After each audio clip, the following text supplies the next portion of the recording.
Reka nongere mbasuhuze mwese mudahwema kudukurikirana hano kuri Baho TV 1993.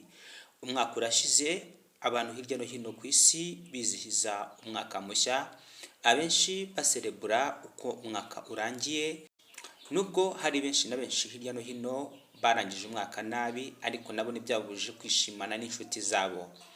Uko benshi bishimira imirimo bakoze ndetse no gusangira n'ababyeyi n'imiryango, ni nako hirya no hino abantu benshi banezerewe uko umwaka urangiye bitewe n'ibyo bakoze.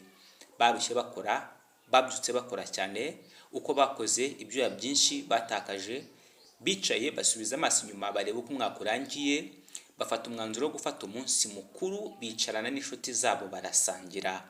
Ariko ku rundi ruhande hari abandi batabikozwa, bicara hirya no hino bareba guzwe ko ijoro ritambutse, bakifuza kwihibya rubanda. Uyu mwanya umunyamakuru bagezaho aya makuru ni Ildefonse Habimana Rwanda, ndabasuhuje.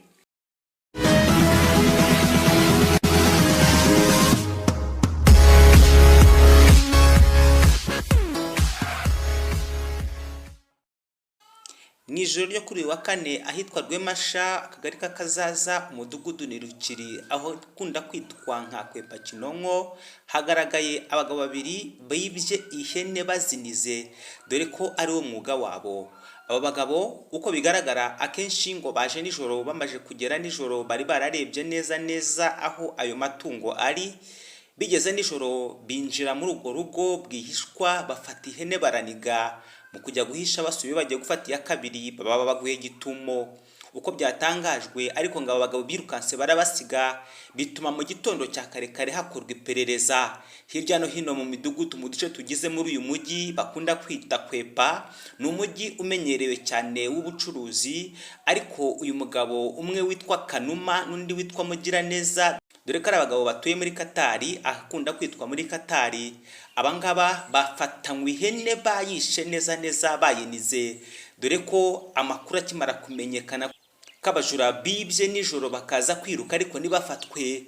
Ubuyobozi butuye muri uwo mudugudu bwabyutse kare bukora iperereza. Nyuma yo gukora iperereza, bwasanze uwitwa Mugiraneza arimo atembera hirya no hino, dore ko yari amenyereye kwiba. Mu kumufata baje kumubaza neza, batagize aho baca ku ruhande, aza kumva ko amakuru bamenye ariyo, aza kubarangira aho yashyize ihene. Bageze iwe mu rugo basanga ihene nini, mutumbi wayo bawushyize mu mufuka, yawushyize mu nzu. Ni ikibazo cy'ubujura gikomeje kwibazwa muri aka gace, ariko abaturage benshi bakaba binubira uburyo ibi bisambo bifungwa. Bavuze yuko nubwo bigiye kujyanwa kuri polisi, ariko bafite impungenge yuko batagomba kurenza amezi 3, dore ko n'ubundi bisanzwe bifungwa, ariko bakajya kubona bakabona biratashye. Bagiye binunuba bavuga bati twaribwe, ariko ibisambo bitumereye nabi. Mu karere ka Nyagatare haravugwa ibisambo byinshi byiba abaturage, ariko byagera kuri polisi nyuma y'ukwezi kumwe bakabona bibasanze mu cyaro biragarutse. Murakoze, andi makuru nakagaruka ubagezaho amakuru ni Ildefonse Rwanda. Wowe utarakanda subscribe kugira ngo ubutaha ibiganiro byacu bijye bikugeraho 5 kuri 5.